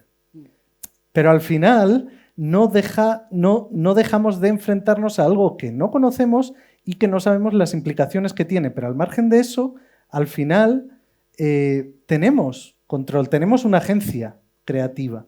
O al menos podemos entender la IA y es una manera, puede que más útil, porque hay una posición y una opción que mucha gente la toma y que está bien y es válida como cualquier otra, que es cerrarse en banda. La IA es horrible, la IA va a acabar con la humanidad, ¿no? Y por lo tanto yo no uso la IA y rechazo todo lo que tenga que ver con la Hay IA. muchas películas de ciencia ficción y parece que luego dominarán el mundo las máquinas sobre nosotros. Pero al final puede ser mucho más provechoso, ya que es algo que parece que por ahora y en los próximos tiempos va a estar entre nosotros, saber llevar esos modelos a nuestro terreno. Quien se dedica al archivo, quien se dedica a hacer películas, y quien se dedica a cualquier oficio, saber manejarla para fines concretos, donde por supuesto la presencia humana es ineludible, ¿no? Bueno, hemos preparado esto como, bueno, va a ser una conversación lo que teníamos previsto con dudas que nos pueden surgir a todos, pero desde luego está abierta la posibilidad para que cualquiera podáis levantar, nos vamos a tutear ya, levantar la mano y hacer cualquier pregunta que os venga a la cabeza. Yo mientras tanto, como hay muchas, yo creo que fuera en la calle, casi todas ellas las vamos a traer aquí, pero como digo, todo el mundo tiene libertad para levantar la mano y preguntar en el momento que quiera. Y tenemos a Elena, nuestra compañera del archivo. Hay una mano por ahí, yo creo. ¿Ah, sí? Sí. Pues tenemos por aquí una pregunta. Sí, te van a dar un micro, creo. Yo solamente quería comentar, cuando estamos subiendo imágenes a la red, estamos enriqueciendo también a la IA, ¿no? Efectivamente.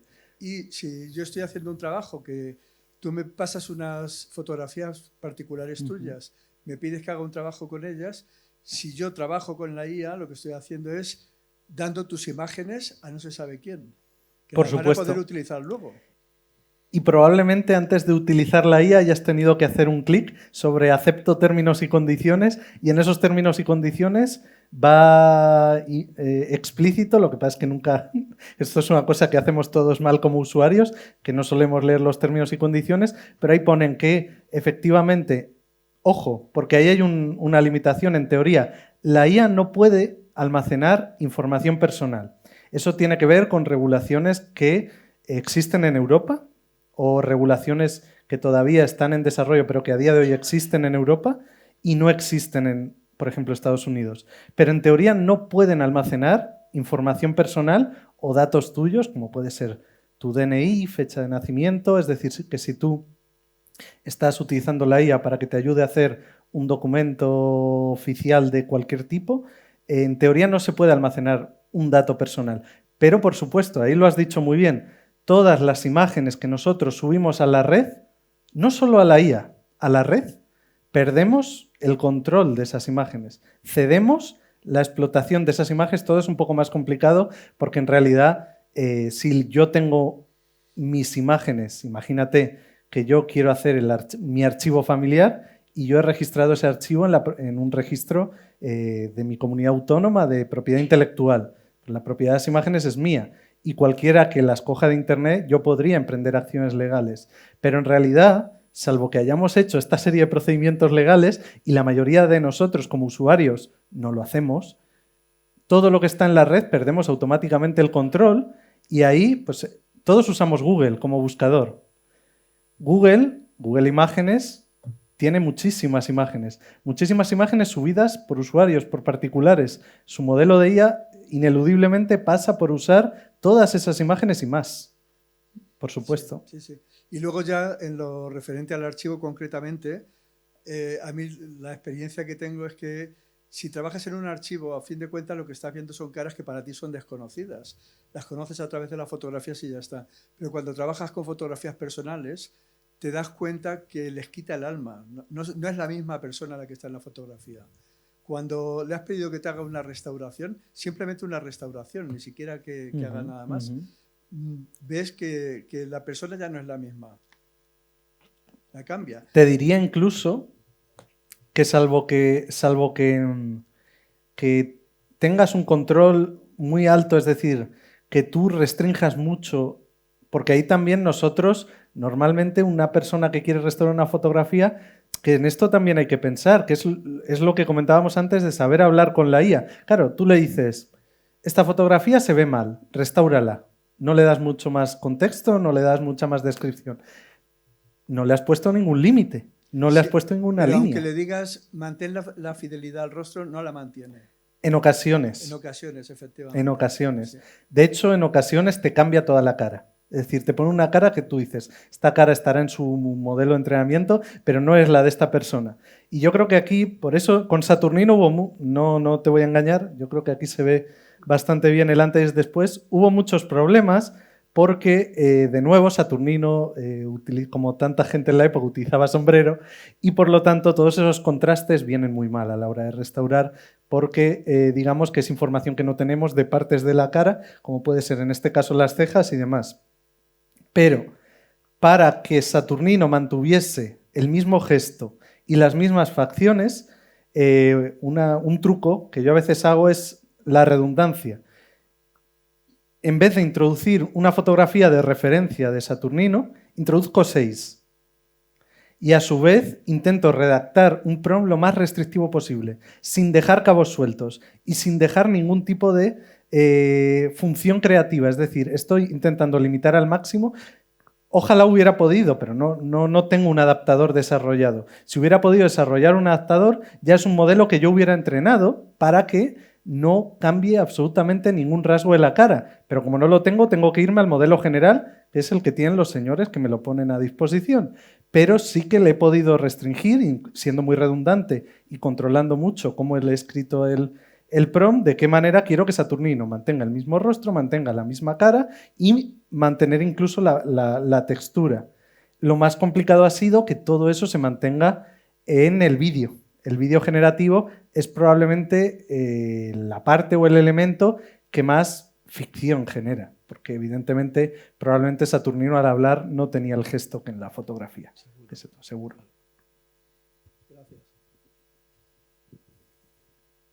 Tenemos ahí otra pregunta.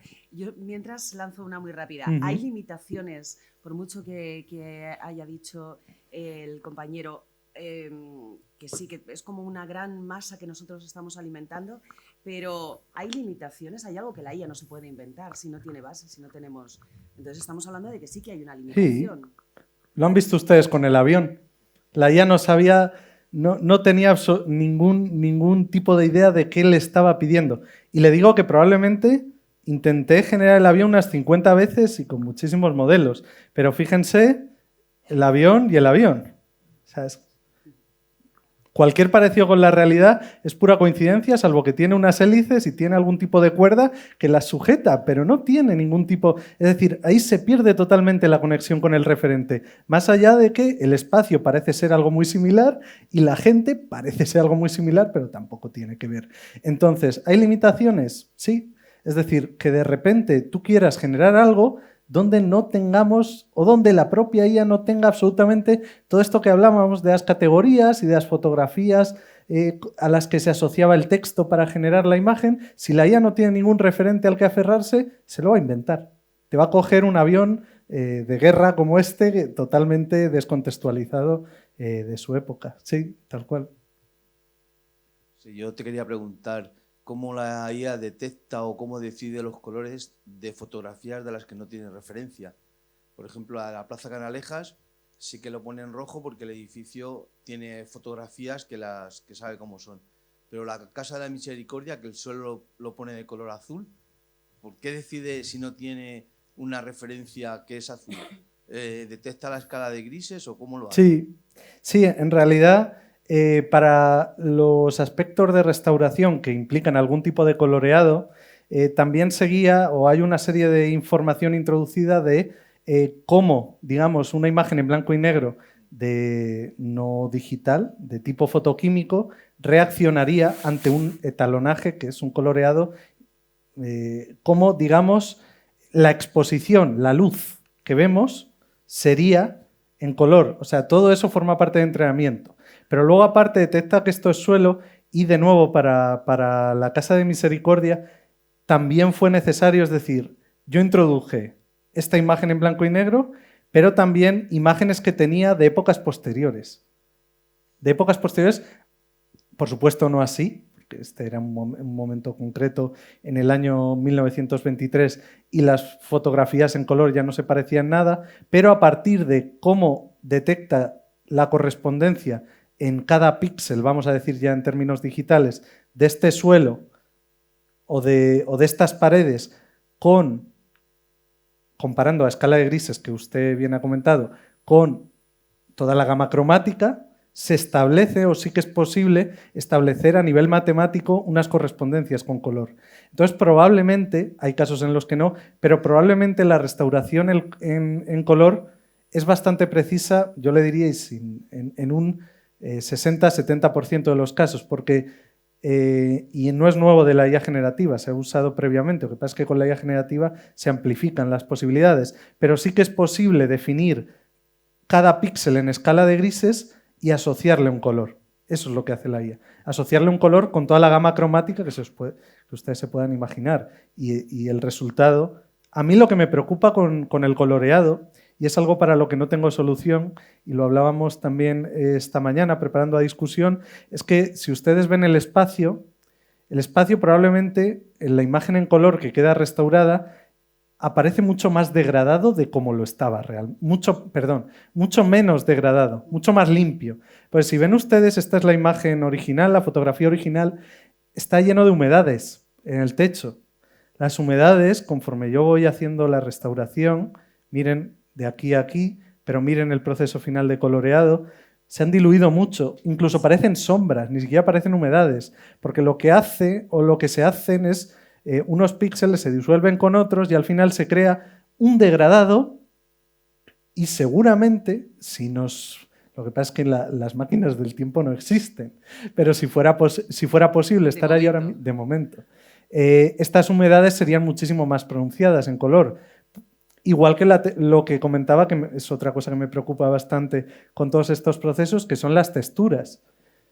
Yo pierdo mucho nivel de textura y mucha información en las sábanas, que sí que vemos incluso el trazado, y ven que aquí está todo mucho más, hay un proceso de disolución, de dispersión de partículas, que es ni más ni menos que el efecto del modelo de difusión de la IA.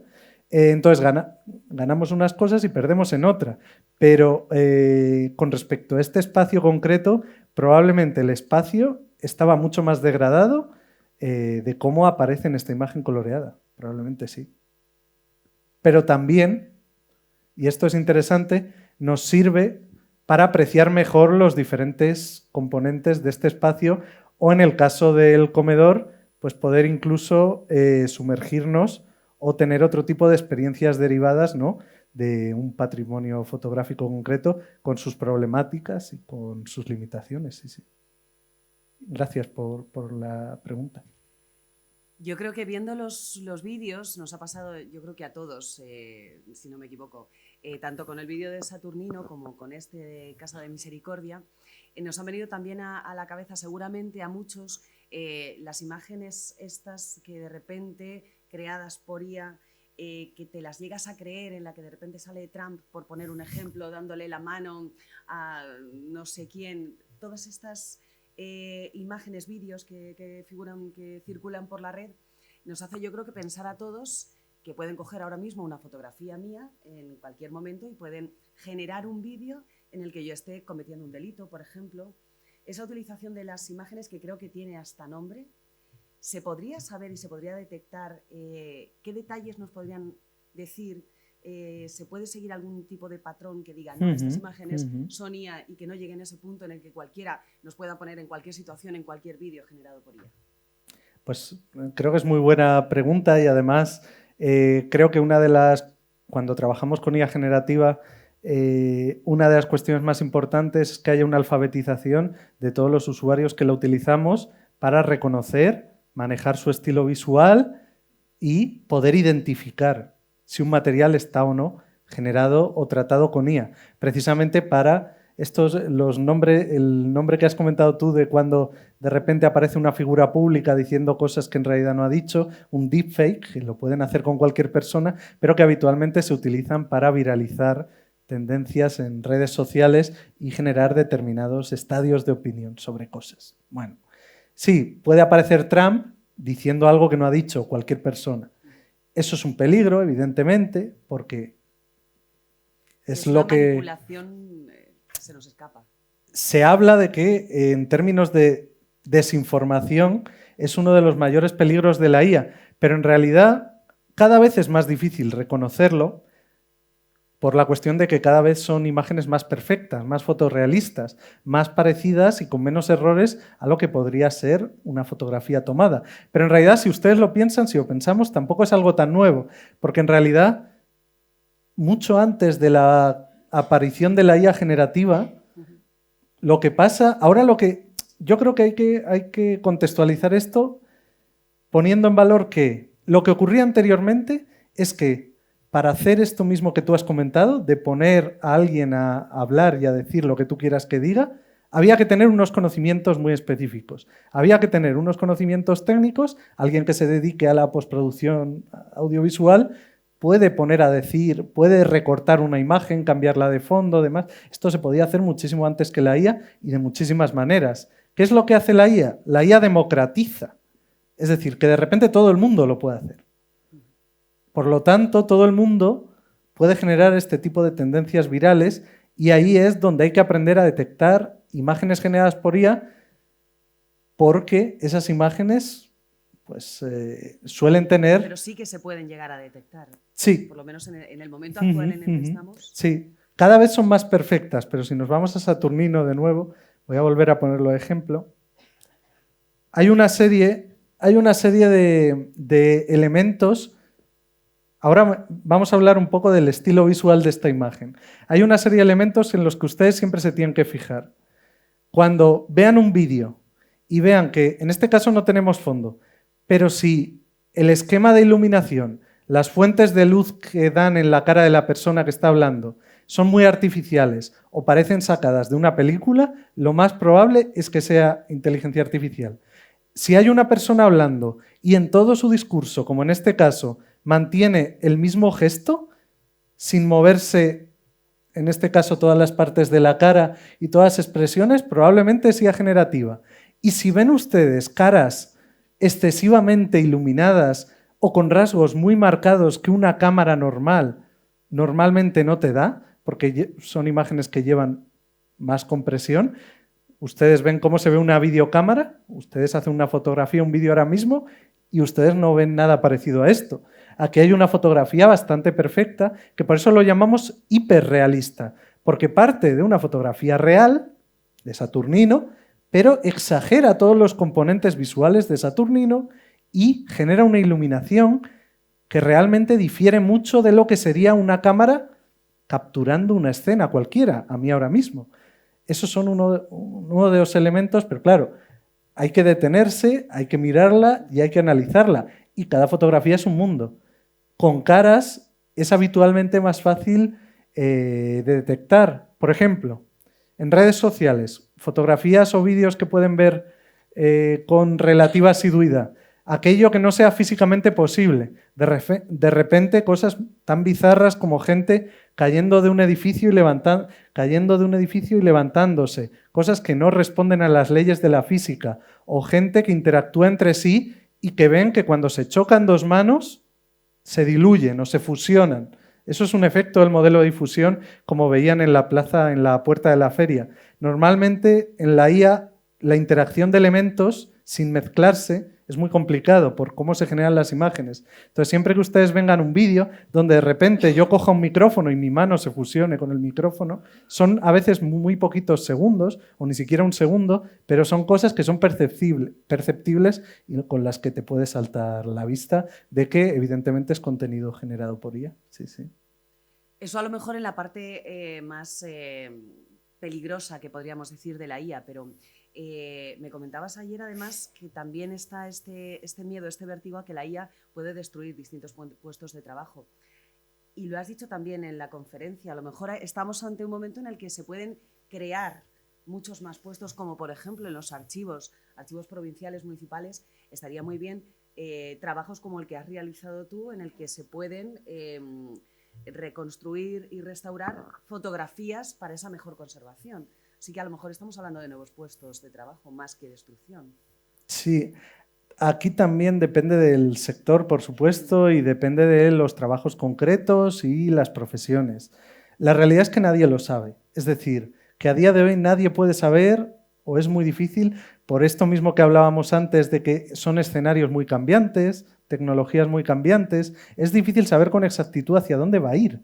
Porque de repente, lo que hablábamos de los creadores de ChatGPT, deciden que no les interesa seguir con el tema de las imágenes y de la noche a la mañana dejas de poder hacer cosas con imágenes con ellos. Y no sé, porque en definitiva ellos buscan unos intereses comerciales que para nada son los que puede tener alguien en un archivo. Y por lo tanto, todo es un poco disparatado hasta tal punto de que las herramientas condicionan qué usos se van aceptando y qué profesiones se ven más afectadas o menos. Probablemente habría mucha gente en Disney temblando sobre, bueno, puede que Disney haya hecho un contrato con los desarrolladores de la IA para eliminar media plantilla en la realización de las películas, pero han pasado los meses y al final todo ha acabado en la nada.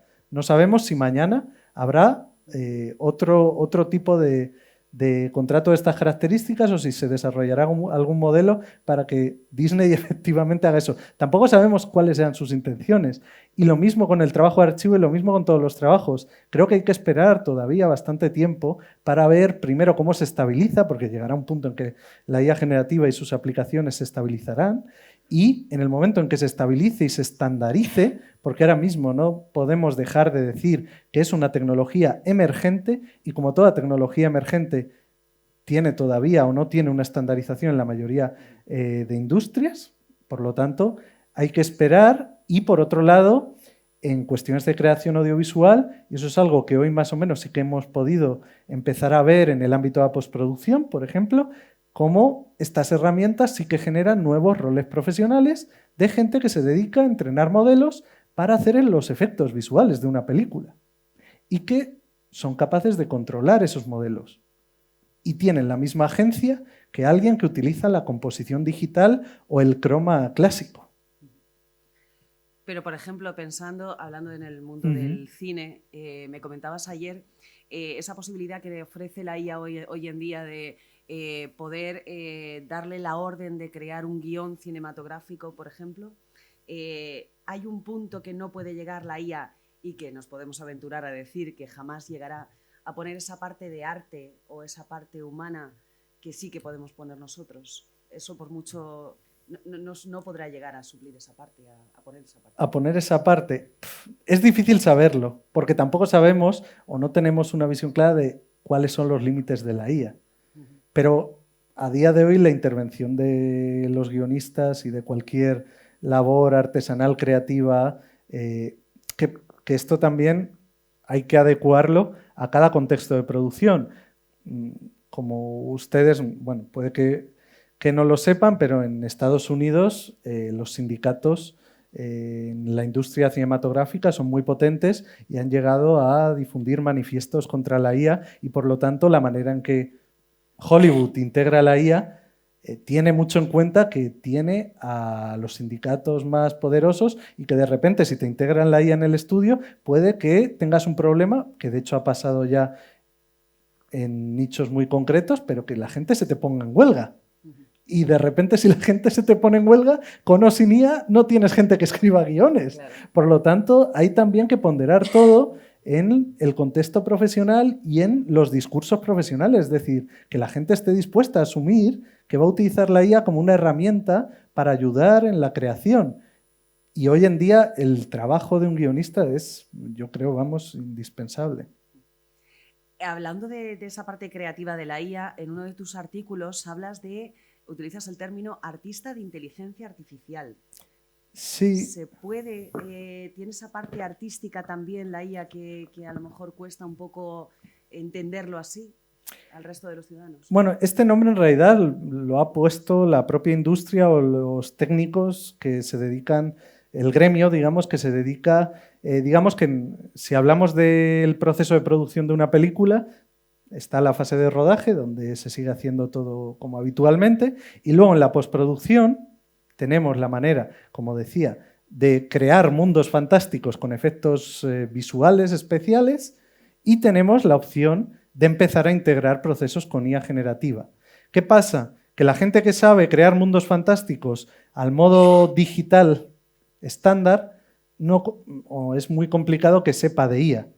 Entonces, en las industrias creativas y en España hay un caso muy interesante que es una artista de IA que se llama Alejandra López, que fue una de las primeras artistas de IA en una producción profesional, que fue en la ficción televisiva La Mesías, y lo que ella nos contaba es que de alguna manera su trabajo, su campo de especialización, ella veía que los efectos visuales tradicionales eran una industria con un techo, digamos, que era complicado, es una profesional joven, tampoco voy a decir recién graduada, pero con pocos años de andadura en la industria, y vio que había mucha demanda de estos perfiles en los estudios de postproducción y por lo tanto ya se ha especializado en entrenar estos modelos para la generación de efectos visuales y trabaja en videoclips y trabaja en cine y en televisión y es un rol que hasta ahora va cambiando, pero en los créditos el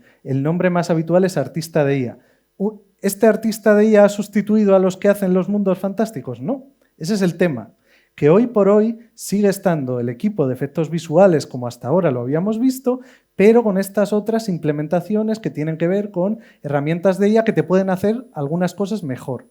Pues todo esto que hemos visto, voy a poner otra imagen porque creo que es como mejor se ve, todo esto que hemos visto Va a poder cohabitar todo. De momento es lo que está pasando, pero si ven, todo este tipo de fantasmagoría, de gente andando, el caballo desapareciendo, imaginen que lo que estamos trabajando es una película donde tenemos que generar una atmósfera onírica, donde alguien está soñando y viendo cosas que aparecen y desaparecen. Puede que sea mejor hacerlo con IA o que tenga algún tipo de utilidad creativa más que con composición digital tradicional. Y esto es lo que hacen hoy por hoy los artistas de IA, trabajar en los equipos de efectos visuales, digo en el ámbito concreto del cine, pero con otros profesionales que se siguen dedicando a lo mismo, en realidad. Has utilizado a lo largo de la primera parte de la ponencia un término que yo creo que nos ha llamado mucho la atención, co-creatividad. ¿Podemos ver a la IA como un compañero de trabajo? Pues depende a quién le preguntes. Vamos a intentar dar un punto de vista positivo de la IA. Sí, por supuesto. Depende a quién le preguntes. Hay sectores que ponen unas barreras de entrada muy grandes a la IA. Pero creo que es interesante valorar la IA en términos de co-creatividad porque no le das una agencia, sino que le das una utilidad como herramienta que tú, como profesional creativo en cualquier ámbito, puede utilizar. Es decir, creo que demonizar la IA es muy fácil y creo que es una postura habitual en muchos gremios, pero verle la utilidad y ver la forma de aplicarla a tu trabajo es una decisión cuanto menos inteligente y que hay que explorar. Y veremos a dónde nos lleva, pero mínimo hay que explorarla, ¿no? No sé si... Ay, sí. Tenemos por ahí una pregunta. Allí.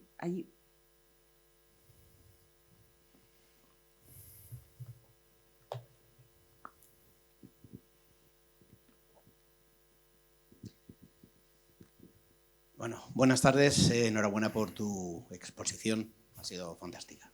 Yo quería centrarme en el aspecto jurídico-legal de la IA generativa. Soy de los que piensan que estamos dando los 4 o 5 peldaños, estamos subiendo en nuestra evolución, aunque vayamos a bajar uno, pero vamos a subir 3 o 4. Mi pregunta es, en el grupo este que tenéis, es Tecnerin, ¿verdad? Tecmeri, vale. Allí en la universidad, ¿habéis valorado el impacto legal que tiene la generación de imágenes? Te voy a poner un ejemplo. Como eres un cinéfilo empedernido, ¿recuerdas la película de No hay salida, No hay way out, con Kevin Costner, en el que están buscando a Yuri? Y todo el rato estábamos pendientes a ver en la pantalla, el ordenador, a ver si saca la cara de Kevin Costner. Hoy eso es IA generativa. Estamos generando los píxeles necesarios para reconocer a una persona y que esa generación de esa imagen va a conllevar un tratamiento jurídico. Esa persona la pueden acusar de un delito. Hoy en día nuestra jurisprudencia todavía no ha llegado a eso. Pero evidentemente va a ser cerrar los ojos 2 veces y algo parecido vamos a tener, que tenga la suficiente fiabilidad. ¿Habéis valorado todo ese proceso evolutivo jurídico-legal de la generación de imágenes? Pues muchísimas gracias por la pregunta.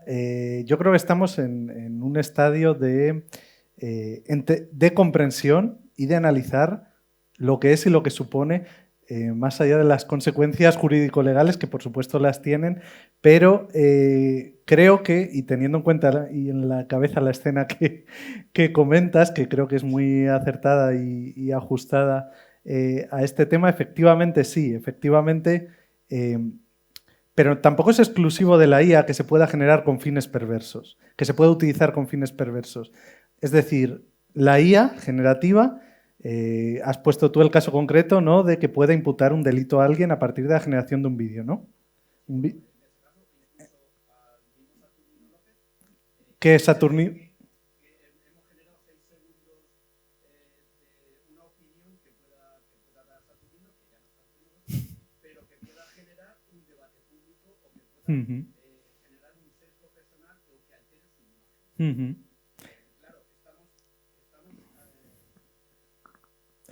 Y es verdad que por las posibilidades que ofrece y la lógica de la IA, ese es uno de los peligros, pero también es verdad que cualquier tecnología puede tener usos perversos. La IA y todo lo demás, absolutamente todas las herramientas se pueden utilizar con fines poco éticos o con fines, digamos, y eso no, la IA es un modelo, eso lo hace el humano, ¿eh?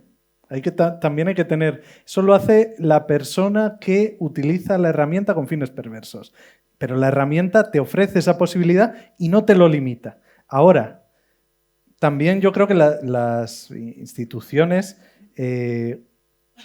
como cualquier profesional o los campos de estudio en el que nos movemos, los que hacemos comunicación audiovisual, lo primero es analizarla y entenderla. Y, por supuesto, aquellos agentes encargados de establecer marcos jurídicos tendrán que ver si llega a un punto en que se limita la IA, es decir, en que se cortan ciertas funciones de la IA para el público general para que no pueda haber ese tipo de... Todo siguiendo una serie de... un equilibrio muy frágil que es, en el momento en que le has dado a alguien la posibilidad de hacer X cosas con la IA, es muy difícil ya quitar esos derechos. Es decir, los usuarios tienen memoria y si de repente mañana dejan de poder hablar con ChatGPT o de generar imágenes con IA, pues evidentemente eso tiene un coste también para el que lo ha limitado. Por lo tanto, sin saber lo que va a pasar y teniendo en cuenta que es uno de los desafíos éticos, es decir, los usos perversos de la IA están ahí y en redes sociales los vemos diariamente, pero también hay que dar un giro, ¿no?, que es un poco lo que hemos intentado trasladar en esta ponencia, que es, bueno, vamos a aprovechar lo que tiene para adaptarlo a lo que nosotros ya hacíamos antes de la IA. Es decir, para mejorar lo que nosotros ya hacíamos antes de la IA. O al menos no para mejorar, sino para trabajar de manera distinta. Y, por supuesto, con esos usos perversos, pues por supuesto, entiendo que se tendrán que regular, pero al menos nosotros no estamos en ese punto, estamos en un punto de análisis y de estudiar cómo se está integrando, en nuestro caso, en las industrias creativas. Hay dos preguntas, creo. Vale, sí. Hola, muy bien, Fran, me ha encantado. Yo quería preguntar si el impacto medioambiental de la IA se puede reducir con el tiempo, porque creo que es bastante, un poquito exagerado el impacto, que no nos damos cuenta porque a veces utilizamos la IA incluso sin saberlo y hay un gasto de agua, de árboles, que es bastante importante. Y si tú crees que con el tiempo eso se puede reducir. Esto también era una de las razones por las que este modelo de imágenes que hablábamos de los creadores de ChatGPT se ha venido abajo, era precisamente a día de hoy, 2026, 7 de abril, es muy complicado computacionalmente procesar imágenes por IA. Eso no solo tiene un coste en términos de instrumento, de herramientas, en términos de qué equipo estás utilizando, sino que, como tú bien dices, hay que mantener una serie de servidores que generan un alto coste medioambiental y, por lo tanto, eso perjudica, en términos de sostenibilidad, pues el ecosistema, ¿no? Pero es como todo. Yo entiendo que en el momento en que estos modelos se perfeccionen, esto ocurría también con tecnologías digitales previas a la IA, siempre empezamos por procedimientos muy rudimentarios o muy complejos y todo acaba simplificándose mucho desde un punto de vista técnico hasta hoy. Con la IA ahora es complejo, tiene un coste muy alto en términos medioambientales porque es computacionalmente muy complejo, pero conforme los modelos se vayan perfeccionando, pues probablemente el coste medioambiental bajará también. Pero creo que es una de las dimensiones a tener en cuenta y que creo que es muy importante y muy pertinente la la pregunta. Muchas gracias. Y creo que había otra por aquí.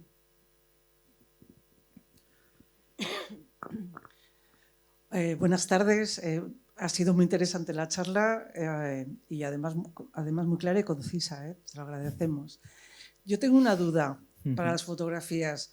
Para la creación de textos o cuando haces textos, tú lo puedes pasar por o cualquier texto que tú te encuentres en un libro, en internet, puedes pasarle por una aplicación de detección de cuál es la intervención de la inteligencia artificial. Si ese texto ha sido creado con inteligencia artificial y en qué porcentaje. Mi pregunta es, bueno, y aparte que luego esos mismos programas te ofrecen otro filtro para eliminar que otras personas detecten si hay inteligencia artificial en ese texto. Yo quiero saber si para la fotografía, si se ha modificado una fotografía con inteligencia artificial, incluso más bien por fines perversos o interesados, si hay ese tipo de programas y una segunda pregunta sería, si tú modificas una fotografía que tiene derechos de autor para apropiártela, si hay posibilidades de que eso se pueda detectar para que el autor verdadero pueda tener sus derechos protegidos. Esas serían mis dos preguntas. Es muy interesante. Sí. Muchas gracias. Nada, muchísimas gracias a ti. Pues es otra de las cuestiones o de las discusiones que generan más preguntas que respuestas, porque para hacer un sistema de etiquetado global, todos los modelos de IA, todos los desarrolladores deberían ponerse de acuerdo para que todos esos materiales generados por IA generasen también unos metadatos, unos datos asociados al archivo, donde se pudiera ver que eso ha sido tratado con IA. A día de hoy no existe. Tenemos algunos avances, pero no existe. Y volviendo un poco a tu ejemplo de texto, y eso nosotros en la universidad hay algunos sistemas de autoplagio, sistemas de antiplagio, perdón, por donde es posible pasar el texto y que te diga que un porcentaje ha sido escrito con IA. Pero eso a día de hoy está demostrado que funcionan muy poco. Es decir, que... Vaya. La tecnología a veces también falla, Sí. más que los humanos. En detección de texto generado por IA te diría que el porcentaje de veces que te lo detecta y te detecta bien qué parte del texto ha sido generado por IA es muy bajo. O sea, es decir, no existe una marca de agua en un texto que te diga claramente se ha generado por IA. Por estructuras semánticas, tal, se puede entender, se puede aproximar, pero hoy por hoy eso falla más que una escopeta de feria, de verdad. O sea, para texto. Y para imagen, ¿qué es lo que tenemos? Pequeñas cosas, pequeñas implementaciones. Adobe, todo lo que genera por IA, le pone su marca de agua. Esta imagen ha sido tratada con Adobe Firefly, que es el modelo generativo de Adobe. Pero eso solo te lo reconocen las aplicaciones de esa suite, de esa entidad. Es decir, que si yo abro esta imagen con Photoshop, me va a saltar mensaje, esto ha pasado un filtro de IA. Ok, lo tengo, juego con eso, lo identifico. Pero si esa misma imagen, en lugar de bajarla de Adobe, la bajo de Google, no me lo va a detectar. Y es la misma IA, es un modelo muy parecido, es una implementación muy similar. Por lo tanto, la respuesta es que vamos a ciegas. En redes sociales, YouTube es la que conozco que más lo está haciendo, aunque lo mismo falla mucho porque es un filtro automatizado. Algunos vídeos sí que te los identifica como generados por IA, sobre todo en la parte de los Reels, que son los vídeos de corta duración en formato vertical. Sí que hay alguna etiqueta, pero de nuevo ni está sistematizado ni funciona bien. Es la realidad a día de hoy. Gracias a ti. ¿Alguna pregunta más? De las muchas que tenemos en la cabeza todos.